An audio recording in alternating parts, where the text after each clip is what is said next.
चलिए शुरू करते हैं। नए अकाडमी पे आपका केमिस्ट्री का पार्ट 3 आ चुका है। आप देखिएगा, सीरीज चल रहा है, टेस्ट इसका हो चुका है केमिस्ट्री का, नहीं देखें तो देख लीजिएगा। और याद रखेंगे, कोई भी एग्जाम की अगर तैयारी करते हैं, सब में साइंस पूछता है और केमिस्ट्री से तो पूछता ही है 1 से 2 नंबर, तो आप जरूर पढ़ लीजिएगा। तो किसी भी क्षेत्र की तैयारी करते हो एग्जाम में, और एग्जाम में जीके पूछता है। तो चलिए शुरू करते हैं, फास्ट शुरू करते हैं। इसमें ज्यादा जानकारी नहीं दिया जाएगा आपको, सिर्फ वही पॉइंट दिया जाएगा जो एग्जाम में आने की संभावना है। एक अयानिक बंधन बोल रहा है, एक अयानिक बंधन बनता है जब एक धातु तत्व का संयोग अधातु तत्व से होता है। मतलब धातु अधातु में संयोग होगा तभी होगा अयानिक बंधन बनेगा। क्लियर हो गया? सिंपल जवाब। आगे चलिए, आगे है विद्युत संयोजक बंधन बनता है। तो विद्युत संयोजक बंधन बनता है तो विपरीत अवशिष्ट आयनों के बीच बनता है। जैसे ऊपर क्या पढ़े, अयानिक बंधन क्या हुआ, धातु तत्व अधातु तत्व के संयोग से बनता है। अब विद्युत संयोजक कैसे बनेगा, विपरीत ही बनेगा, है ना। तो विपरीत अवशिष्ट आयन जो होते हैं उसके बीच का बंधन होता है, उसी को हम विद्युत संयोजक बंधन भी कहते हैं, जो कि हम अभी पढ़े। अब देखिए और सवाल है, जब एक ही तत्व के 2 परमाणु परस्पर संयोग करते हैं, मतलब एक ही तत्व के 2 परमाणु हैं और परमाणु परस्पर संयोग करेंगे एक दूसरे से, ठीक है, संयोग करते हैं, तो उनके बीच बंधन की प्राकृतिक होगी क्या, मतलब नेचर क्या होगी उसका, उनके बीच की जो बंधन होता है वो क्या होगा, नेचर उसका, तो अध्रुवीय सहसंयोजक होगा। क्या होगा, अध्रुवीय सहसंयोजक होगा। जब एक तत्व, ठीक है, तत्व के 2 परमाणु परस्पर संयोग करते हैं, संयोग मतलब जोड़ना, जोड़ के हिसाब से कहते हैं, ठीक है, संयोग करते हैं, और उनके बीच के बंधन की जो नेचर होता है, प्राकृत होता है, वो अध्रुवीय सहसंयोजक होगा। ठीक है, जैसे 2 परमाणु परस्पर की बात हो गया, अध्रुवीय सहसंयोजक संयोजक लगा दीजिएगा। आगे चलेंगे, मीथेन अणु में क्या होता है, मीथेन अणु है आप जानते हैं, तो मीथेन का सूत्र आप कमेंट कर सकते हैं, तो करिएगा जरूर क्योंकि आपको याद होगा। तो मीथेन अणु में जो है एक एकल सहसंयोजक बंधन होता है। मीथेन में एकल सहसंयोजक बंधन होता है, जो कि आप लोग पढ़े होंगे, क्योंकि मीथेन का सूत्र आप बताइए तो आपको समझ में आ जाएगा। तो एक एकल सहसंयोजक बंधन होता है, मतलब एकल सहसंयोजक बंधन होता है किसमें, मीथेन अणु में। अब देखिए, इथिलीन अणु की आकृति होती है, तो कैसा होता है इथिलीन आकृति का, तो समतल त्रिकोणीय होता है। कैसा होता है इथिलीन अणु का, तो इसकी आकृति अगर पूछे, इथिलीन अणु है, उसकी आकृति अगर पूछेगा ना तो बताइएगा समतल त्रिकोणीय होता है, समतल होगा लेकिन त्रिकोणीय होगा। अब इसी तरह देखिए, कार्बन टेट्राक्लोराइड की आकृति अगर पूछे, मान लीजिए कार्बन है और टेट्राक्लोराइड है, इसकी आकृति अगर पूछती है तो क्या बताइएगा, चतुष्फलकीय बता देना है। क्या बताना है, चतुष्फलकीय बता देना है। ये सिंपल है। इथिलीन पढ़े, इथिलीन के अणु की आकृति हो गई, कार्बन टेट्राक्लोराइड की आकृति पढ़ लिए, तो इसके सूत्र भी हम पढ़ेंगे आगे चल के, ठीक है। इसमें वन लाइनर है तो ज्यादा जानकारी देंगे तो लंबी वीडियो चली जाएगी, इसलिए, ठीक है, नहीं दे रहे। यहाँ पे अब देखिए ध्यान से कि सहसंयोजक यौगिकों के द्रव्यमांक तथा क्वथनांक निम्न होते हैं, क्योंकि इनमें क्या होता है, अंतराण्विक बल कमजोर होती है। इसमें क्या होगा, अंतराण्विक जो होता है तो वो कमजोर होता है, ठीक है। सहसंयोजक यौगिक में क्या होता है, द्रव्यमांक और क्वथनांक अगर हो तो निम्न में अगर हो, जो है अंतराण्विक जो होता है, बल जो होता है वो कमजोर होता है। सोडियम क्लोराइड में होता है। अब सोडियम क्लोराइड का सूत्र आप जानते हैं तो कमेंट बॉक्स में करिएगा, नहीं तो नीचे हम जब पढ़ाएंगे तो उसमें है, हम चर्चा करेंगे। तो सोडियम क्लोराइड में होता क्या है, तो वैद्युत या देखिए वैद्युत या विद्युत संयोजक बंधन होता है। सोडियम क्लोराइड का सूत्र क्या होगा, कमेंट करने से क्या होता है कि पता चलता है कि आपकी तैयारी कितनी लेवल तक हो रही है, या आपके फायदे के लिए होता है। जब एक रासायनिक बंधन, याद रखिए, जब एक रासायनिक बंधन बनता है तब क्या होता है, देखिए बंध हो या बंधन हो एक ही है, ठीक है। तो एक रासायनिक बंध बनता है तब होता क्या है, ऊर्जा हमेशा निर्मुक्त होता है, हमेशा ऊर्जा निर्मुक्त होगा।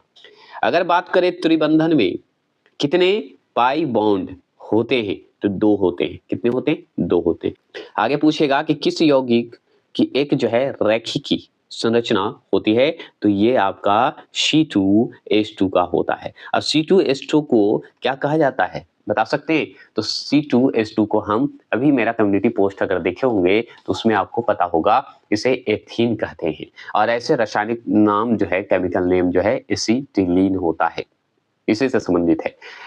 एथीन हो या एसिटिलीन हो, इसी से संबंधित है C2H2 से।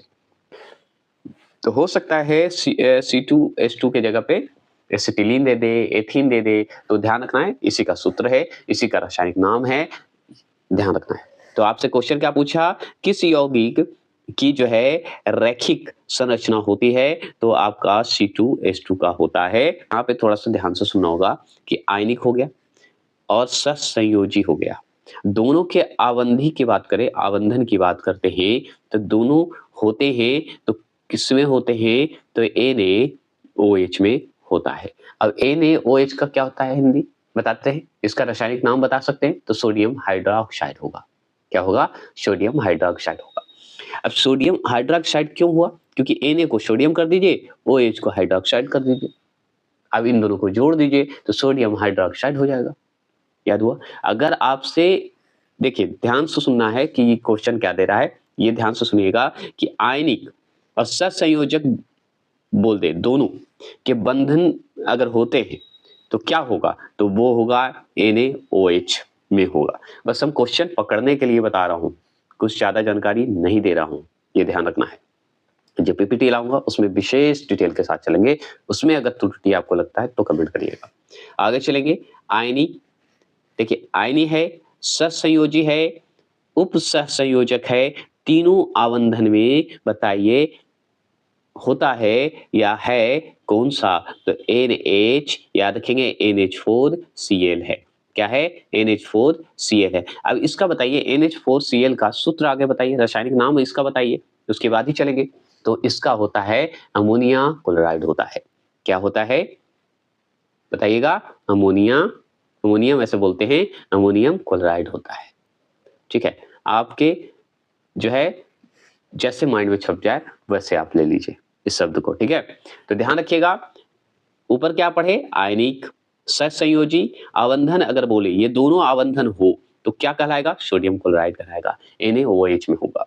अगर आयनी हो, सहसंयोजी हो तथा उप सहसंयोजी हो, ये तीनों हो, ठीक है, तीनों आवंधन हो, तीन बॉन्ड हो, ठीक है, तो वो कहलाएगा NH4Cl, जो कि अमोनियम क्लोराइड कहलाएगा। क्लियर हो गए, कोई दिक्कत नहीं ना। अब आगे चलते हैं। अब देखिए द्रवित सोडियम क्लोराइड, अगर तो यहाँ पे देखिए द्रवित सोडियम क्लोराइड विद्युत धारा का प्रवाह कर सकता है, क्योंकि इसमें उपस्थित होते हैं, क्या होते हैं, मुक्त आयन उपस्थित होते हैं। क्या उपस्थित होता है, मुक्त आयन जो है उपस्थित होता है। ठीक है, क्लियर हो गए। अब बात करते हैं कि सोडियम क्लोराइड का सूत्र अभी जस्ट पढ़े हैं, क्या था, कमेंट बॉक्स में जरूर करिएगा, क्योंकि ये पढ़ चुके हैं आप, जस्ट ऊपर मैंने बताया है। ठीक है, सोडियम का मैंने एक हिंट दे रहा हूँ Na, तो क्लोराइड का क्या हुआ, जरूर करिएगा, इससे क्या होगा कि आपको याद होगा, आपको फायदा होगा, ये ध्यान रखना है। आगे सवाल है, एक ध्रुवीय अणु है, तो एक ध्रुवीय अणु क्या कहलाएगा, HCl कहलाएगा। ठीक है, तो एक ध्रुवीय अणु जो है HCl है। अब HCl का हिंदी बता सकते हैं, तो H मतलब होता है हाइड्रोक्लोरिक एसिड, पूरा नाम है। ऐसे HCl का अगर देखा जाए तो हाइड्रोक्लोरिक एसिड भी बोल सकते हैं, नहीं तो हाइड्रोजन क्लोराइड भी बोल सकते हैं, कोई दिक्कत नहीं, इसी का नाम है। हाइड्रोजन क्लोराइड भी होता है, ये ध्यान रखना है, ज्यादातर इसी का इस्तेमाल होता है, हाइड्रोजन क्लोराइड का ही होता है। ठीक है, हाइड्रोजन क्लोराइड का होता है, लेकिन जुड़ा हुआ है इससे, इसलिए क्या होता है कि इसे हाइड्रोक्लोरिक एसिड भी बोला जाता है, HCl को, बस इतना ध्यान रखना है। ठीक है, आगे चले, ये हो गया। अब ये इस चीज को देखिए ध्यान से बताइएगा, XeO3 अणु की आकृति जो है कैसी होती है, आकृति कैसी होती है, तो ये बताइएगा पिरामिडल होता है। क्या होता है, पीरा, याद रखिएगा मिडल होता है। अब पिरामिडल जो होता है, याद रखेंगे XeO3 अणु की आकृति होता है। अब बात करते हैं XeO3 है क्या, है ना, ये इंपॉर्टेंट है, जो इंपॉर्टेंट है बताना जरूरी है। तो इसका याद रखिएगा, जेनॉन हाइड्रोक्साइड बोलते हैं। क्या बोलते हैं, जेनॉन। XeO3 का होता है जेनॉन, क्या होता है, जेनॉन हाइड्रा, याद रखेंगे ऑक्साइड होता है। प्रोटॉन दाता अगर पूछे तो अब क्या लगेगा, HNO3 लगा दीजिएगा। ऐसे मैं एक हिंट दूं, नाइट्रिक एसिड होता है, HNO3 का होता है कि नहीं, कमेंट बॉक्स में करिएगा, नहीं तो कम्युनिटी पोस्ट में ये क्वेश्चन मैं डालने वाला हूं, क्योंकि बहुत यूनिक क्वेश्चन है ये। ठीक है, तो HNO3 अगर बताइए, तो HNO3 का अगर आपसे पूछा जाए, रासायनिक नाम पूछा जाए, तो क्या कमेंट बॉक्स में करिएगा जरूर। ऐसे मैं हिंट दे रहा हूँ, नाइट्रिक एसिड, तो नाइट्रिक एसिड जो है इसी को कहा जाता है, ये ध्यान रखना है। तो प्रोटॉन दाता क्या है, HNO3 है। ठीक है, जिसे नाइट्रिक एसिड भी कहते हैं। आगे चलेंगे, आगे बात करते हैं इलेक्ट्रॉन त्यागने की प्रवृत्ति जो है कहलाती क्या है, तो ऑक्सीकरण। जैसे ही इलेक्ट्रॉन त्यागने की बात होगा तो ऑक्सीकरण कहेंगे। अगर आपसे पूछे इलेक्ट्रॉन ग्रहण करने की प्रवृत्ति होगी तो अवकरण कहलाएगा। देखिए, अगर मान लीजिए त्यागने की बात हो, इलेक्ट्रॉन त्याग रहा है मतलब हटा रहा है, तो समझिए ऑक्सीकरण होगा। अगर इलेक्ट्रॉन ग्रहण कर रहा है, इलेक्ट्रॉन को ले रहा है, तो समझिए अवकरण कर रहा है। ठीक है, ये दिक्कत नहीं ना? चलिए आगे चलते हैं। आगे और सुनिए कि विद्युत ऋणात्मक तत्वों से जो है संयोग करने की क्रिया जो होती है कहलाती है तो ऑक्सीकरण कहलाएगी। देखिए, अभी जस्ट आप पढ़े ऑक्सीकरण के बारे में कि इलेक्ट्रॉन त्यागने की प्रवृत्ति ऑक्सीकरण है, तो यहाँ पे भी देखिए जैसे ही त्यागने की बात हो रही है तो आप सुनिए विद्युत ऋणात्मक तत्वों से संयोग करने की क्रिया ही कहलाता है ऑक्सीकरण, है ना? ऋणात्मक हो गया, त्यागने की बात हो रही है, तो देखिए त्यागने की प्रवृत्ति कहलाती ही ऑक्सीकरण, और यहाँ पे विद्युत ऋणात्मक तत्वों से संयोग करने की क्रिया ही कहलाती है ऑक्सीकरण। तो दोनों को ध्यान से सुनना होगा, त्यागने की प्रवृत्ति ऑक्सीकरण और विद्युत ऋणात्मक तत्वों से संयोग करने की क्रिया ऑक्सीकरण। इलेक्ट्रॉनिक मतलब ही होता है ज्यादा निगेटिव चीज, ऋणात्मक ही माना जाता है, ये ध्यान रखना है। आगे चलिए, विद्युत धनात्मक तत्वों से संयोग करने की क्रिया कहलाती है अवकरण। यहाँ पे क्या था, इलेक्ट्रॉन ग्रहण करने की प्रवृत्ति क्या कहलाती है? अवकरण। तो अवकरण है, ग्रहण कर रहा है तो धनात्मक तत्वों के साथ संयोग कर रहा है, तो उसी क्रिया को अवकरण कहेंगे। यहाँ पे विद्युत ऋणात्मक की बात हो रहा है, तत्वों के साथ संयोग करने की क्रिया को ऑक्सीकरण कहते हैं, और त्यागने की क्रिया को भी ऑक्सीकरण करते हैं। इलेक्ट्रॉन ग्रहण करने की प्रवृत्ति को अवकरण कहते हैं। ये चीज डायरेक्ट क्वेश्चन पूछता है, ये याद कर लीजिए, है ना? इसमें से ये क्वेश्चन जो है, ये चार जो क्वेश्चन है ये इसी को इधर उधर करके आपको देता है, ये ध्यान रखना है। ठीक है, चलिए आगे चलते हैं। ये हो गए, अब ये सुनते हैं। ऑक्सीकरण वह प्रक्रिया है जिसमें तत्व के संयोजकता क्या होता है? बढ़ जाती है। तो ऑक्सीकरण जो प्रक्रिया आप देख रहे हैं, इसमें क्या होता है कि तत्व का जो है संयोजकता बढ़ जाती है। घटेगी नहीं, बढ़ जाएगी। डायरेक्ट पूछेगा कि बढ़ती है कि घटती है, तो बढ़ती है, घटती नहीं है ना? इसी तरह ऑप्शन देता है, बढ़ती है, घटती है, कि सामान्य रहती है, कि इनमें से कोई नहीं, तो ध्यान रखना है बढ़ती है। ऑक्सीकरण अवकरण, अवक्रिया में क्या होता है? परमाणु के संयोजी इलेक्ट्रॉन जो है भाग लेता है। क्या लेता है? भाग लेगा। अगर मान लीजिए ऑक्सीकरण की बात हो तो अभी जैसे पढ़े, ऑक्सीकरण क्या है? इलेक्ट्रॉन को त्यागता है। अवकरण क्या है? इलेक्ट्रॉन को ग्रहण करता है। तो ऑक्सीकरण और अवकरण की अभिक्रिया अगर मान लीजिए दोनों के बीच होगा, जो त्यागने का काम कर रहा है, एक ग्रहण करने की बात कर रहा है इलेक्ट्रॉन का, दोनों की अभिक्रिया की बात होगी, तो उसमें क्या होगा? परमाणु के संयोजी इलेक्ट्रॉन भाग लेंगे। क्या लेंगे? संयोजी इलेक्ट्रॉन जो है भाग लेते हैं। ये जरूर डायरेक्ट ये सब सवाल पूछता है। किसी भी अभिक्रिया में ऑक्सीकरण अवकरण एक साथ होते हैं। याद रखिएगा, अगर मान लीजिए किसी भी अभिक्रिया में अगर हो, किसी भी क्रिया में काम कर रहा हो ऑक्सीकरण या अवकरण, तो समझिए एक साथ होगा, ये एक साथ ही होते हैं, अलग अलग नहीं हो सकते हैं। ये ध्यान रखना है। ये भी सवाल आपसे पूछता है। आपसे पूछेगा हाइड्रोजन के जलने से जो है संबंध प्रक्रिया है, तो वो कहलाता है ऑक्सीकरण कहलाएगा। मतलब हाइड्रोजन का जलने की जो क्रिया होती है ना, प्रक्रिया, वो क्या है? तो ऑक्सीकरण से संबंध रखता है। किससे संबंध रखेगा? ऑक्सीकरण से। अगर लोहे पर जंग लगना अगर उदाहरण पूछे तो ऑक्सीकरण के कारण ही। ये सवाल बहुत बार पूछा है, आप जानते हैं, रेलवे वाले तो पक्का जान लीजिए, तैयारी करते हैं या कोई भी एग्जाम की, स्टेट की, अगर पुलिस की तैयारी करते हैं या जीडी की, तो उनके लिए ये इंपॉर्टेंट है।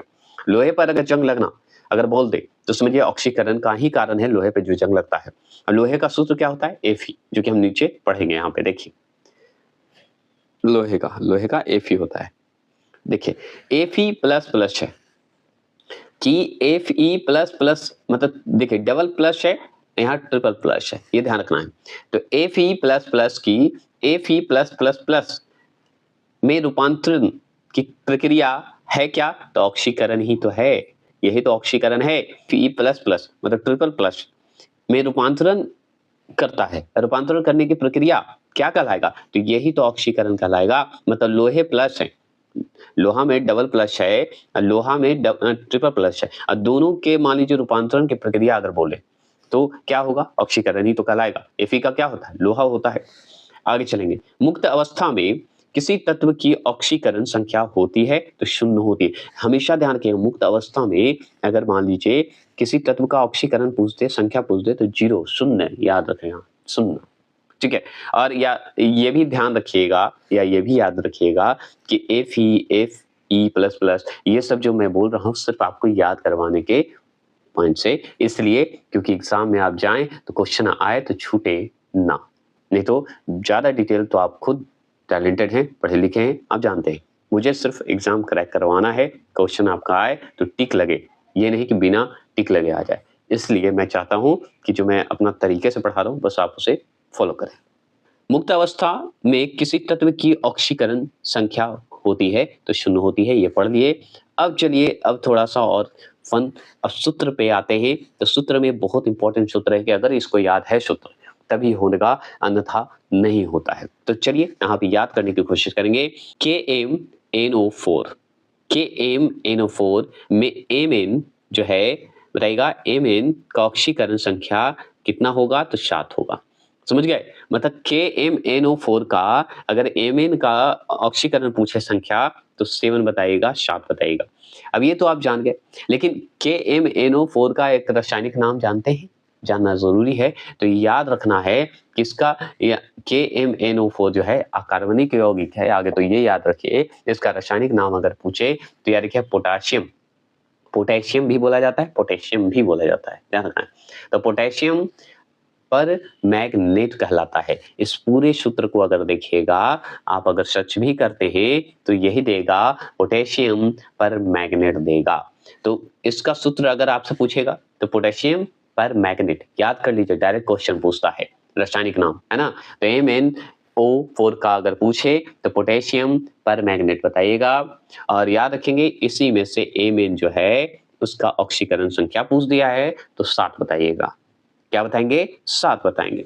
ये क्लियर? आगे से चलिए, K2Cr2O7 में याद रखिएगा क्रोमियम का ऑक्सीकरण जो है संख्या क्या है तो 6 होगा। कितना होगा? 6 होगा। अब क्रोमियम Cr की बात कर रहा है तो यही यहाँ पे क्रोमियम के जगह पे Cr दे देगा। अब इसका बताइए कितनी ऑक्सीकरण संख्या है तो 6 है, जिसे Mn का दे दिया है।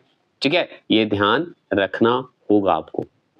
अब बात करते हैं कि K2Cr2O7 का रासायनिक नाम क्या है। तो इसका रासायनिक नाम भी याद रखेंगे, पोटेशियम डाइक्रोमेट है, डबल है, डबल बॉन्ड ऐसे बोलते हैं। ठीक है, तो K2Cr2O7 तो इसका क्या बोलेगा? पोटेशियम डाइक्रोमेट, इसका रासायनिक नाम याद रखना है।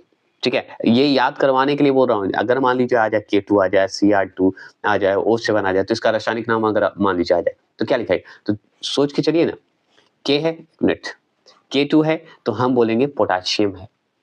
ठीक है, डाई है और क्रोमेट है, Cr है, क्रोमेट है, ऐसे लगा दीजिएगा, याद कर सकते हैं। चलिए, तो ये क्लियर हो गए। उसी में से Cr का पूछ दिया, क्रोमियम का पूछ दिया, तो उसका ऑक्सीकरण संख्या पूछ दिया तो 6 बता देना है। और चलिए, अब जैसे Na2SO4 में एस की ऑक्सीकरण अवस्था क्या होती है तो 6 ही होगा। ऑक्सीकरण अवस्था भी 6 होता है। अगर मान लीजिए Na2SO4 है तो आप बताइए क्या होगा। तो Na2SO4 का होता है सोडियम सल्फेट बोलते हैं, ऐसे सोडा सल्फेट भी बोला जाता है। इसका एक और नाम होता है गैलोबर साल्ट भी बोला जाता है Na2SO4 को। उसी में से एस का पूछ दिया ऑक्सीकरण अवस्था तो आप बताइएगा 6, है ना, याद हो गया। तो Na2SO4 का रासायनिक नाम अगर आपसे पूछे तो आप बताइएगा सोडियम सल्फेट होता है। उसका एक और नाम से सोडा सल्फेट के नाम से भी जानते हैं, और एक और नाम है जिसे गलोबर साल्ट के भी नाम से जाना जाता है या कहा जाता है। ये ध्यान रखना होगा इसके बारे में। और इसी में से एस पूछ दिया है तो इसका ऑक्सीकरण क्या होगा, अवस्था कितना होता है, 6 होता है। अगर आपसे और पूछे K2MnSO4 में Mn का ऑक्सीकरण अवस्था क्या होगा तो 6 होगा। देखिए KMnO4 है जिसमें Mn का पूछ दिया 7 होगा। अब इसमें K2MnSO4 लग दिया, SO4 लग दिया है, सूत्र तो यही है, सही याद रखिएगा, लेकिन SO4 लगा दिया है। तो SO4 है तो इसी में Mn का ऑक्सीकरण जो है एक कम जाएगा, 6 हो जाएगा, है ना। अब SO4 का बताइए तो क्या होगा, सल्फेट भी होगा, है ना, जानते ही आप। लेकिन SO4 है तो ये ध्यान रखना है कि इसमें ऊपर जो आप पढ़े MnO4 था, इसमें क्या है MnSO4 है और उसी में Mn का पूछ रहा है तो 6 हो जाएगा। अगर सिर्फ KMnO4 पूछे तो 7 हो जाएगा। बस एक घट जाता है SO4 लगने पे। याद करने के तरीके से मैं बताया। अब देखिए K4 ब्रैकेट में है, बड़ा वाला ब्रैकेट है, NI है, छोटा ब्रैकेट है, CN है, ब्रैकेट करके 4 है, फिर बड़ा ब्रैकेट से घेर दिया गया है ना, देख रहे हैं आप। और मेन जो है निकेल, निकेल मतलब Na का ऑक्सीकरण संख्या है क्या, तो 0 होता है। ये भी ध्यान रखने की चीज है, बहुत इंपॉर्टेंट है। तो निकेल मतलब Na की बात कर रहा है, तो यहाँ पे निकेल की जगह पे हो सकता है Na दे देता है। Na की ऑक्सीकरण संख्या बताइए, तो 0 बता दीजिएगा। क्या बताइएगा? 0 बता दीजिएगा, कोई दिक्कत नहीं ना, ठीक है। चलिए आगे चले। ऐसे एमेन मतलब समझ गए, इतना जो पढ़ते चल गए हम लोग यहाँ पे एमेन का, तो ये बता सकते हैं क्या है? एमेन मैग्नीज है, मैग्नीज है, ये ध्यान रखिएगा। तो ये यहाँ पे हो सकता है कि मैग्नीज का ऑक्सीकरण संख्या पूछ दे तो 7 बताना है, इस जगह भी पूछ दे तो 6 बता देना है, बस SO4 लग जाएगा, तब ध्यान रखना है, ठीक है, ये चीज ध्यान रखना है। और सुनिए, अगर K4 Na मतलब निकेल की बात करें तो इसका जो है 0 होगा, ये ध्यान रखना है। आगे चलिए यहाँ पे बात करते हैं। OF2 का अगर पूछे तो क्या बताइएगा? ऑक्सीजन डाइफ्लोराइड, F माने फ्लोराइड, ऐसे ध्यान रखिएगा, डाइफ्लोराइड हो जाता है, पूरा नाम, पूरा रासायनिक नाम है। अगर इसी में से O पूछ दिया, O का मतलब ऑक्सीजन, ऑक्सीजन का ऑक्सीकरण संख्या पूछ दे तो +2 मतलब +2 लगा दीजिएगा। अब बात करते हैं, ये भी इंपॉर्टेंट है, हेक्सासाइनोफेरेट आयन, ठीक है, हेक्सासाइनोफेरेट आयन जो है, जिसका सूत्र होता है Fe ब्रैकेट, छोटा ब्रैकेट ले लीजिए, Cn छोटा ब्रैकेट से घेर के 6 लिख दीजिए, फिर बड़ा ब्रैकेट करके ऊपर की ओर 4 जो है लगा दीजिए। तो आपका FeCN6 4 में बताइए Fe की ऑक्सीकरण संख्या कितना होगा? 2 होगा। Fe मतलब लोहे का है, लोहे को कहते हैं, है ना, आप अच्छे से जानते हैं, लोहे को आयरन को कहते हैं। तो Fe का ऑक्सीकरण ही पूछ दिया, जिसमें से आपको जो है 2 होगा, 2 होगा। +2 किस में होगा? ऑक्सीजन में होगा, ऑक्सीजन के ऑक्सीकरण में होगा। और अगर Fe का पूछ दे ऑक्सीकरण संख्या तो 2 बता दीजिएगा, मतलब लोहे का। अब देखिए इस का सूत्र याद रखिएगा, FeCN6, अब 4 की बात करेंगे तो हेक्सा, ठीक है, हेक्सासाइनोफेरेट आयन बोला जाता है। क्या बोला जाता है? हेक्सासाइनोफेरेट आयन बोला जाता है। उसी में से Fe का ऑक्सीकरण पूछ दिया, संख्या 2 बता देना है। क्लियर हो गए? कोई दिक्कत नहीं ना? चलिए आगे बढ़ें। तो एक बात और ध्यान रखना है, इसी में क्या होता है कि जो Fe देख रहे हैं वहां पे K2 हो जाएगा, K3 हो जाता है, K4 हो जाता है। तो ध्यान रखना है, अगर मान लीजिए K4 FeCN6 4 अगर लग जाए, 4 हो जाए, तो इसका सूत्र क्या हो जाता है पता है? पोटाशियम, याद रखिएगा, हेक्सासाइनाइडोफेरेट कहते हैं, ये ध्यान रखना है। अगर मान लीजिए K हट गया तो सिर्फ हेक्सासाइनोफेरेट आयन होगा। क्लियर हो गए? चलिए आगे चलते हैं। अब देखिए H2C2O4 में अगर कार्बन, कार्बन मतलब C, कार्बन की ऑक्सीकरण संख्या पूछ दे तो 3 बताना है। कार्बन की अगर ऑक्सीकरण संख्या पूछ दे तो 3 लगाना है। और H2C2O4 का अगर बोल दे, इसका जो है रासायनिक नाम याद रखिए, तो ऑक्जेलिक एसिड होगा। क्या होगा? ऑक्जेलिक एसिड होता है, ठीक है। तो ऑक्जेलिक एसिड अगर बोल दे, ऑक्जेलिक एसिड में अगर कार्बन बोल दे कि कार्बन का ऑक्सीकरण क्या होता है, तो आप बताइएगा 3 होता है। क्या होता है? 3 होता है। आगे बात करते हैं N2H2O3 में सल्फर का ऑक्सीकरण अवस्था कितना होगा? तो 2 होगा। सल्फर मतलब एस का, एस का ऑक्सीकरण अवस्था क्या होगा? तो 2 होगा। तो आप क्लियर रखिएगा, Na sodium, S sulphur, O oxygen, है ना, ऐसे याद रखिएगा। तो इसी तरह Na2H2O3 का अगर बोले रासायनिक नाम पूछे तो क्या बताइएगा? तो इसका रासायनिक नाम अगर आपसे पूछेगा तो सोडियम सल्फाइड बताइएगा, जो कि अकार्बनिक है, यौगिक है ये। तो Na2H2O3 का अगर बोल दे का ऑक्सीकरण अवस्था पूछ रहा है तो 2 लगा दीजिएगा। क्या लगाइएगा? 2 लगा देंगे। अब देखिए मैग्नेट आयन में मैग्नीज का ऑक्सीकरण क्या होता है? 1 होता है, मतलब Mn, Mn का पूछ रहा है ऑक्सीकरण क्या होता है, इसका प्रतीक है ना, तो 1 होगा। तो मैग्नेट का बात कर रहा है, मैग्नेट आयन में, मैग्नेट चुंबक को कहते हैं ना, याद रखना है। तो मैग्नेट आयन में मैग्नीज का ऑक्सीकरण अगर पूछ दे संख्या तो 1 बताना है। अब चलिए इस पे हम फास्ट पढ़ते जाएंगे। अब जितना था, जितना देना चाहिए था एग्जाम में आने लायक, वो क्वेश्चन मैं दे चुका हूं। अब चलिए इसमें भी आएगा, सबसे प्रबल ऑक्सीकारक एजेंट बताइए है कौन सा? तो आप याद रखिएगा फ्लूओरीन। क्या है? फ्लूओरीन बोलते हैं, ठीक है, फ्लूओरीन बोला जाता है।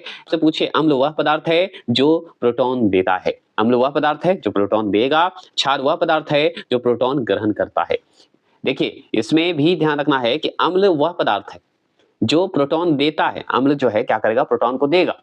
अगर बात करें क्षार आ जाए तो क्षार वह पदार्थ है जो प्रोटॉन को ग्रहण करेगा, तो क्षार प्रोटॉन को ग्रहण करेगा, अम्ल जो है प्रोटॉन को त्यागेगा, देगा, ये कहिएगा, ठीक है। अगर आपसे पूछ दे कि मान लीजिए अम्ल व क्षारों की अभिक्रिया के फलस्वरूप बने पदार्थ को क्या कहते हैं, लवण कहते हैं। क्या कहते हैं, लवण कहेंगे। और यही तो है, अम्ल व क्षारों के अभिक्रिया अगर होगा तो उसी समय जो बना पदार्थ होगा वो लवण कहलाएगा। सुनिएगा, उदासीनीकरण क्रिया में बनता है तो लवण व जल बनता है। हम अच्छे से जानते हैं लवण और जल कब बनेगा, उदासीनीकरण में बनेगा, है ना। जिसे याद कर सकते हैं कि नहीं, याद कर सकते हैं हम लोग, है ना, क्योंकि हमको याद करने से मतलब है। जैसे देखिए अम्ल व क्षार, अम्ल और क्षार के परीक्षण के लिए किसका उपयोग किया जाता है, तो लिटमस पत्र का इस्तेमाल करते हैं। अगर अम्ल और क्षार के परीक्षण करना है, मान लीजिए आपको अम्ल और क्षार का परीक्षण करना है, तो उसका जो है परीक्षण करने के लिए किसी का तो उपयोग करते हैं, तो हाँ करते हैं। किसका करिएगा, तो लिटमस पत्र का इस्तेमाल करेंगे। अगर आपसे पूछे कि नीले लिटमस पत्र को लाल कर देता है, मान लीजिए कि नीला लिटमस पत्र है आपके पास और उसे लाल कर देंगे, तो लाल कर देते हैं तो वो क्या कहलाएगा, अम्ल हो जाएगा, है कि नहीं। अगर मान लीजिए नीले लिटमस पत्र आपके पास है और पत्र को क्या करना है, लाल कर देता है, मान लीजिए नीला लिटमस पत्र है आपके पास और वो लाल कर देगा, तो क्या हो जाएगा, अम्ल कहलाएगा। ऐसे याद कर सकते हैं कि नहीं। अगर क्वेश्चन के हिसाब से देखें तो नीले लिटमस पत्र को लाल कर देता है, वो होता है अम्ल होता है। समझ गए, मैंने सिर्फ याद करवाने के लिए बोल रहा हूँ, ये सब ध्यान रखना है। लाल लिटमस पत्र, अगर मान लीजिए आपके पास लाल लिटमस पत्र है और पत्र को अगर मान लीजिए नीला कर देता है तो वो क्या होगा, क्षार हो जाएगा। तो यही ध्यान रखना है अम्ल और क्षार में कि अगर मान लीजिए शुरू में नीला आए और अंत में बोले कि लाल कर देगा, जो नीला है वो लाल कर देगा, तो हम कहेंगे अम्ल हो गया, ठीक है। अगर मान लीजिए शुरू में लाल है और अंत में आपका जो है क्वेश्चन का नीला कर देता है, बोल दे कि नीला में बदल जाता है, तो वो हो जाता है क्षार। बस ऐसे याद रख सकते हैं, भूलिएगा नहीं ना। ठीक है, आगे चलते हैं। तो जल में घुलनशील भस्म की बात करते हैं, को कहते क्या है, तो क्षारी तो कहते हैं, और भस्म को ही क्षार कहा जाता है। इतना सिंपल बात को सब लोग जानते हैं। भस्म यहाँ पे लिख के तेरा दिया है, भस्म क्षार ही हो गया, क्योंकि जल में घुलनशील भस्म मतलब क्षारी होता है, को क्षार कहते हैं। ऐसे याद करिए इतना। जो अगर मान लीजिए डायरेक्ट मान लीजिए क्वेश्चन पूछ दे कि जल में घुलनशील भस्म को कहते क्या है, तो क्षारी कहेंगे, है ना। चलिए, याद करने के लिए मैं बोल रहा हूं, इसमें ये मत समझिएगा कि मैं कुछ एक्स्ट्रा नॉलेज दे रहा हूं। और याद करवाने के लिए अगर कुछ बकवास हो रहा है तो इसका मतलब ये नहीं समझे कि किसी को पता नहीं है। आजकल आपके पास भी नेट है, मेरे पास भी नेट है, सर्च करके ही पढ़ाया जा सकता है, और किताबें बहुत सारे हैं मेरे पास, तो सब लोग जानते हैं, है ना। तो ये ध्यान रखना है कि ये सिर्फ याद करवाने के लिए, अगर कुछ त्रुटि बातें भी बोली जा रही है तो याद करवाने के लिए। आगे चलते हैं, आगे शुरू करते हैं। सभी अम्ल जल में घुलकर प्रदान करते हैं, तो वो कहलाता है H+ आयन कहलाता है। अब H+ आयन होता है, OH- आयन होता है, ये क्या होता है ना। तो H+ आयन को हाइड्रोजन आयन कहा जाता है, जिसे धनात्मक समझा जाता है। अगर OH- आ जाए तो ये क्या कहलाएगा, बताइएगा। तो सभी अम्ल जल में घुलकर प्रदान करते हैं, तो प्लस जो है H+ आयन करते हैं। अगर भस्म का स्वाद होता है तो कड़वा होगा, बिटर होगा, ये ध्यान रखना है। भस्म का अगर पूछे स्वाद कैसा होता है तो कड़वा, क्षार का कैसा होगा, कड़वा ही होगा ना, ऐसे ध्यान रखना है। अम्ल का स्वाद बताइए, तो अम्ल का स्वाद होता कैसा है, तो खट्टा होगा। अम्ल कैसा होगा, खट्टा, और क्षार कैसा होगा, कड़वा। ये बस इस सिंपल, ये सब सवाल तो पूछता है तो आपको इजी। अब देखिए, भस्म के जलीय घोल में कौन सा आयन होता है, तो OH- होता है। क्या होता है, OH- होता है। आगे चलिए, सभी लवण होते हैं तो कैसे होते हैं, वैद्युत अपघटय होते हैं। वैद्युत या विद्युत अपघटय माने जाते हैं सभी लवण। कि pH मान का निर्धारण करता है कौन, तो सोरेनसन जी जो है pH मान का निर्धारण करता माने जाते हैं। pH मान का जो है खोज कहिए, ये निर्धारण किए थे सोरेनसन जी। pH मूल्यांकन दर्शाता क्या है, तो किसी घोल के अम्लीय या क्षारीय होने का मूल्यांकन जो है दर्शाता है कौन, pH मान। तो pH जो है मान जो आप देख रहे हैं, उसका मूल्यांकन दर्शाया जाता है घोल के रूप में। किसी भी घोल में, जैसे क्षारीय हो, अम्लीय है, तो उसके मूल्यांकन को दर्शाता है कि कितना होगा कि क्षारीय होगा, कितना होगा कि क्या होगा, अम्लीय होगा, है ना। ये तो आप जानते हैं। अब चलिए पढ़ते हैं, शुद्ध जल में हाइड्रोजन आयन सांद्रण का मान अगर पूछे तो आप बताइएगा 10 10 पे पावर -7 ऐसे याद रखिएगा। कहते हैं अम्लीय घोल का पीएच मान अगर पूछे तो 7 से कम होगा। ये सवाल बहुत बार पूछा है। अम्लीय घोल का अगर पीएच मान पूछे तो 7 से कम माना जाएगा। 7 से कम है तो अम्लीय है। अगर मान लीजिए क्षारीय घोल की बात करें तो क्षारीय घोल का पीएच मान अगर पूछे तो 7 से अधिक होगा और ये दोनों की अभिक्रिया करके उदासीनीकरण बना। उदासीन का अगर घोल का पीएच मान पूछे तो 7 होना चाहिए। अगर उदासीन घोल है उसका पीएच मान है तो 7 मानिएगा। अगर क्षारीय घोल है तो उसका पीएच मान बोले तो 7 से अधिक है तो समझिए क्षारीय है। अगर 7 से कम है तो समझिए अम्लीय है। फिर से सुन लीजिए, 7 से कम अम्लीय मानेंगे, 7 से अधिक क्षारीय मानेंगे और सिर्फ 7 होगा बराबर होगा तो उदासीन मानेंगे। ठीक है, अब चलिए इसमें बात कर लेते हैं, सुनते जाइए। सिर्फ पदार्थ के पीएच मान की बात करते हैं तो पदार्थ एक तरफ रहेगा, पीएच मान एक तरफ है, पदार्थ है और पीएच मान है। तो सुन लीजिए, आंत्र ऐसे बोलते हैं। रस में आंत्र रस की बात करें तो उसका पीएच मान अगर बोले तो 1.4 है। क्या है? 1.4 है। अब 1.4 है तो ये क्या आएगा? अम्लीय है कि क्षारीय? कमेंट बॉक्स में जरूर करिएगा। और 7 से कम है कि ज्यादा है? कमेंट बॉक्स में करिए। 7 से कम है तो अम्लीय हो जाता है, 7 से अधिक होता तो ये क्षारीय में आ जाएगा, है ना। अब सिरका की बात करते हैं तो सिरका क्या है? सिरका भी एक तरह से अम्लीय है। सिरका में क्या है पीएच मान? अम्लीय होता है। कितना होता है? 2.4 से लेके 3.4 होता है। तो ये भी तो आ जाता है क्षारीय में, है ना, ये ध्यान रखना है। तो अब बार-बार नहीं बोलूंगा, अब सुनते जाइए। तो सिरका का अगर पीएच मान पूछे तो 2.4 से लेके 3.4 टिक लगाइएगा। अगर टमाटर में अगर पीएच मान पूछे तो 4.2 टिक लगाइएगा। ठीक है, आगे चलिए। कॉफी की बात करें तो कॉफी का पीएच मान अगर पूछे तो आपसे याद रखिएगा 4.5 से 5.5 होता है। किसका? कॉफी का पीएच मान होता है। दूध में अगर पीएच मान बोले तो 6.4 माना जाता है। कितना माना जाता है? 6.4 पीएच मान माना जाता है। अगर आपसे पूछे शुद्ध जल में तो शुद्ध जल में 7 पूरे 7 होता है क्योंकि ये उदासीकरण होता है। आप जानते हैं इसका पीएच मान 7 होता है। अंडे का पीएच मान बोले तो 7.8 होगा। क्यों 7.8 होगा? ये क्षारीय के रूप में आएगा। क्यों? क्योंकि ये 7 से अधिक है, 7.8 है तो क्षारीय है। तो अंडा जो है आपको क्षारीय कैटेगरी में डाल दीजिए, ये इसका पीएच मान 7.8 होगा। अब खाने का सोडा की बात करते हैं तो खाने के सोडा का भी पीएच मान 8.4 होता है और ये जो है आपका पीएच मान सबसे मान लीजिए क्या होता है? क्षारीय के रूप में होगा क्योंकि ज्यादा है, अम्ल से ज्यादा है। 8.4 जो है खाने का सोडा जो है, याद रखिएगा खाने के सोडा का पीएच मान 8.4। नींबू का पीएच मान अगर पूछे तो नींबू का पीएच मान जो होता है 2.2 से 2.4 माना जाता है नींबू का पीएच मान। शराब का पीएच मान अगर बोले तो 2.8 से लेके 3.8 माना जाता है। अगर बियर का पीएच मान पूछे तो 4 से 5 जो है पीएच मान होते हैं बियर का। ठीक है, मूत्र का अगर पूछे कि पीएच मान कितने होते हैं तो 4.8 से लेके 8.4 तक माने जाते हैं। समझ गए? ये समझिए बहुत ज्यादा हो गया। 4.8 से लेके 8.4 माने जाते हैं मूत्र का पीएच मान, मतलब अम्ल से लेके क्षारीय के रूप में माना जाता है। ये ध्यान रखना है ना, ऐसे याद कर सकते हैं। मानव का लार्वा की अगर बात करें, या मानव का लार जो है उसका पीएच मान बोले तो 6.5 से लेके 7.5 माना जाता है। ये सब सही है, गलत मत समझिएगा। ठीक है, तो ज्यादातर याद रखिएगा मानव का लार का जो है याद रखेंगे 6.5 से 7.5, इसके बीच में कोई आ जाएगा तो समझिए मानव का लार की बात कर रहा है। तो सुन लीजिए, मानव रक्त का पीएच मान सुन लीजिए तो 7.4 ध्यान रखना है। तो 7.4 जो है किसका पीएच मान है? तो मानव रक्त का। अगर समुद्री जल का पीएच मान अगर बोल दे तो 8.4 टिक लगाइएगा। तो आपसे पूछेगा 8.4 जो है किसका पीएच मान है? तो समुद्री जल का है। अगर आपसे पूछे गैस्ट्रिक जूस की बात करें तो गैस्ट्रिक जूस का पीएच मान अगर बोले तो 1.0 से लेके 3.0 याद रखना है। कितना है? 1 से 3 ऐसे याद रखिएगा। यहाँ पे दिया हुआ है 1.0 से लेके 3.0 तक, तो आप 1 से 3 याद रखिएगा। गैस्ट्रिक जूस का पीएच मान होता है, बस इतना ही सही आंसर है। क्लियर हो गया? अब चलिए आगे चलते हैं। चलिए आगे देखिए, यहाँ पे क्वेश्चन देखते हैं। अगर मान लीजिए शून्य से बराबर की बात करेंगे, शून्य के बराबर अगर पीएच मान जो है वाला अगर विलयन बोले तो आप अत्यधिक जो है अम्लीय विलयन होता है, अत्यधिक विलयन माना जाता है शून्य।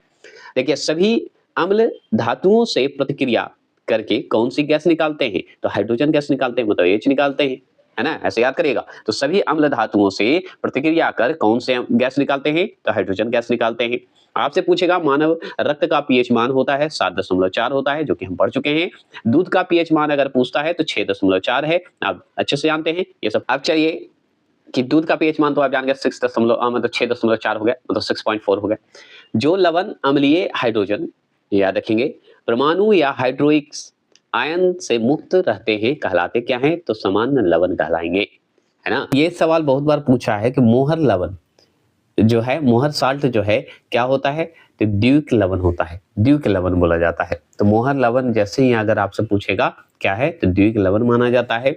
अगर बोले कि जल में सामान्य लवण के घोल होते हैं तो सोडियम के धनात्मक आयन एवं क्लोरीन के ऋणात्मक आयन से होते हैं। इंपॉर्टेंट है ना। जैसे सोडियम का मैंने ये बताया तो क्लोरीन का आप बताइए, क्योंकि इससे क्या होगा, याद होगा। आप नेट पे भी सर्च करिएगा इसके बाद तो आपको याद होगा, है ना। तो ध्यान रखना है, कमेंट जरूर करिएगा। कमेंट करने से क्या होता है कि आपके माइंड में जो है, अगर मान लीजिए कमेंट करके लिखते हैं तो आपके माइंड में छप जाएगा। अगर क्वेश्चन आ गया तो आप ही कहिएगा कि हाँ सर को कमेंट किए थे तो आया। तो ये ट्रिक अपनाइएगा, जरूर आएगा, 100% मैं वादा करता हूँ। लवण जो जल का अवशोषण करता है कहलाता क्या है, तो हाइग्रोस्कोपी लवण कहलाता है। क्या कहलाता है, हाइग्रोस्कोपी लवण कहलाएगा। अगर आपसे पूछे अमोनियम क्लोराइड का सूत्र बताइए। बहुत बार मैं बता चुका हूं और इसका चर्चा इसी वीडियो में भी हो चुका है, बताइएगा जरूर। अमोनिया क्लोराइड का जलीय विलयन होता है तो क्षारीय होता है। यहाँ पे हो सकता है NH4Cl दे दे और पूछ दे कि इसका जो है जलीय विलयन क्या होगा, तो क्षारीय होगा। ठीक है, आगे चलेंगे। इसका सूत्र समझ गए ना, फिर से सुनिए, NH4Cl। ठीक है, जलीय विलयन को अम्लता के परीक्षण के लिए किस उपकरण का जो है प्रयोग होता है, तो pH मीटर का होता है, pH मान का होता है। अब जानते हैं इसका इस्तेमाल करते हैं हम लोग। अगर आपसे पूछे कि हाइड्रोजन सभी अम्लों का एक आवश्यक अवयव है, यह सर्वप्रथम किसने कहा, तो ये डेवी जी कहे थे, डेवी ने कहा था, सॉरी डेवी है। अगर पूछे, डेवी याद रखिएगा। सिरके में उपस्थित अम्ल जो है क्या कहलाएगा, एसिटिक अम्ल कहलाता है। तो सिरके में अगर उपस्थित अम्ल पूछे, बताइए अम्ल क्या होगा, तो एसिटिक अम्ल होगा। एसिटिक अम्ल ध्यान रखना है। अगर पूछे अम्लराज मिश्रण है तो किसका किसका मिश्रण है, अम्लराज जो है मिश्रण है, किसका किसका मिश्रण है, तो 3HCl प्लस HNO3 का जो है मिश्रण माना जाता है। तो अगर याद रखिए तो 3HCl प्लस HNO3 याद रखिएगा। HCl का हिंदी होता है हाइड्रोक्लोरिक एसिड और HNO का होता है नाइट्रिक एसिड। H लगा हुआ है तो हमेशा ध्यान रखिएगा। ठीक है, तो NO3 अगर याद रखेंगे नाइट्रिक एसिड। इन दोनों का अगर मिलना होगा तो ये अम्लराज मिश्रण ही कहलाता है, ये ध्यान रखना है। अगर इसको अगर रासायनिक नाम के रूप में देखें इन दोनों को मिक्स करके, तो एक्वा रेजिया भी बोला जाता है ना। क्लियर हो गया। अगर बात करें ऑटोमोबाइल बैटरी में प्रयुक्त एसिड होता है तो तनु सल्फ्यूरिक एसिड कहलाता है। क्या कहलाता है, तनु सल्फ्यूरिक एसिड कहलाएगा। फोटोग्राफी में फिक्सर के रूप में प्रयोग होता है तो सोडियम थायोसल्फेट का होता है। ये सब आप कमेंट बॉक्स में जरूर करिएगा, ये सब का रासायनिक सूत्र। अगर पूछे बेकिंग सोडा का रासायनिक नाम क्या होता है, तो सोडियम बाइकार्बोनेट होता है। सूत्र जब पढ़ाऊंगा तो क्लियर करूंगा। आगे तो अभी वन लाइनर है, मैंने शुरू में ही बोला था। ठीक है, तो ध्यान रखना है कि फोटोग्राफी में फिक्सर का जो प्रयोग करते हैं जो होता है उसे क्या कहते हैं, सोडियम थायोसल्फेट का प्रयोग करते हैं, ये ध्यान रखना है। अगर ऑटोमोबाइल बैटरी में प्रयुक्त जो एसिड होता है उसका नाम बताइए, तनु सल्फ्यूरिक एसिड होगा, है ना, प्रयोग करेंगे। बेकिंग सोडा का रासायनिक नाम अगर बताइए तो आप बताइए सोडियम बाइकार्बोनेट होता है बेकिंग सोडा का, ये ध्यान रखना है। अगर आप पूछे कि 0.01 m जो है NaOH घोल का pH मान कितना होगा, तो 12 हो जाता है, ये ध्यान रखना है। तो NaOH का बताइए, ये बहुत बार आप पढ़े हैं, कमेंट बॉक्स में करिएगा। तो क्या होगा, सोडियम हाइड्रोक्साइड कहलाता है। तो इसी का pH मान पूछ रहा है, सोडियम हाइड्रोक्साइड का pH मान पूछ रहा है, तो आपको बता देना है 12 होता है। ठीक है, अगर मान लीजिए पूछते हैं नींबू में कौन सा अम्ल पाया जाता है, तो साइट्रिक अम्ल पाए जाते हैं। लाल चींटी में कौन सा अम्ल पाया जाता है, फॉर्मिक अम्ल पाए जाते हैं। तो ये सब डायरेक्ट सवाल पूछता है कि नींबू में कौन सा अम्ल पाया जाता है, तो साइट्रिक अम्ल पाए जाते हैं। लाल चींटी में कौन सा अम्ल पाया जाता है, तो फॉर्मिक अम्ल पाए जाते हैं। ठीक है, अगर आपसे पूछे NaCl को कहते क्या है, तो टेबल साल्ट कहते हैं। क्या कहते हैं, टेबल साल्ट कहते हैं। तो NaCl का अगर पूछे तो टेबल साल्ट कहेंगे। ठीक है, अगर आपसे पूछे कि मिक ऑफ मैग्नीशियम का उपयोग जो है किस रूप में किया जाता है, तो एंटासिड के रूप में किया जाता है। तो मिल्क ऑफ मैग्नीशियम का उपयोग अगर पूछे किस रूप में होता है, तो एंटासिड के रूप में होता है।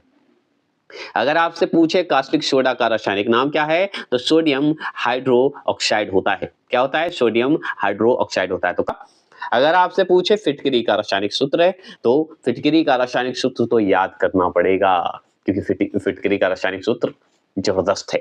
तो कैसे याद करेगा, K2SO4 K2 याद रखेंगे, K2 कर दीजिए, SO4 कर दीजिए और पॉइंट Al2 कर दीजिए और ब्रैकेट में छोटा सा ब्रैकेट दे दीजिए और SO4 कर दीजिएगा, फिर ब्रैकेट छोटा सा करके 3 कर दीजिए और 0.24 H2O कर दीजिएगा। अब ऐसे तो याद हुआ नहीं, अब चलिए मैं याद करता हूँ। इसका अगर फिटकरी का रासायनिक सूत्र है, फिटकरी को एक और नाम से जानते हैं, पोटाशियम एल्युमिनियम भी कहा जाता है, ठीक है, ये जरूर ध्यान रखिएगा, पोटास एल्युमिनियम भी बोला जाता है, ये भी ध्यान रखना है।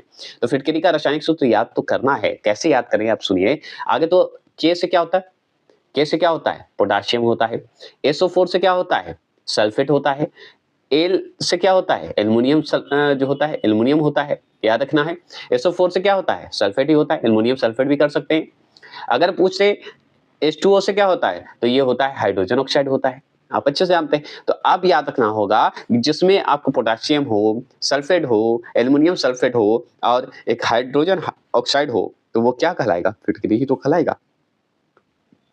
क्लियर? तो फिर से सुन लीजिए, K2SO4 पॉइंट L2 ब्रैकेट में SO4 ब्रैकेट 3.24 याद रखिएगा 24 H2O होगा।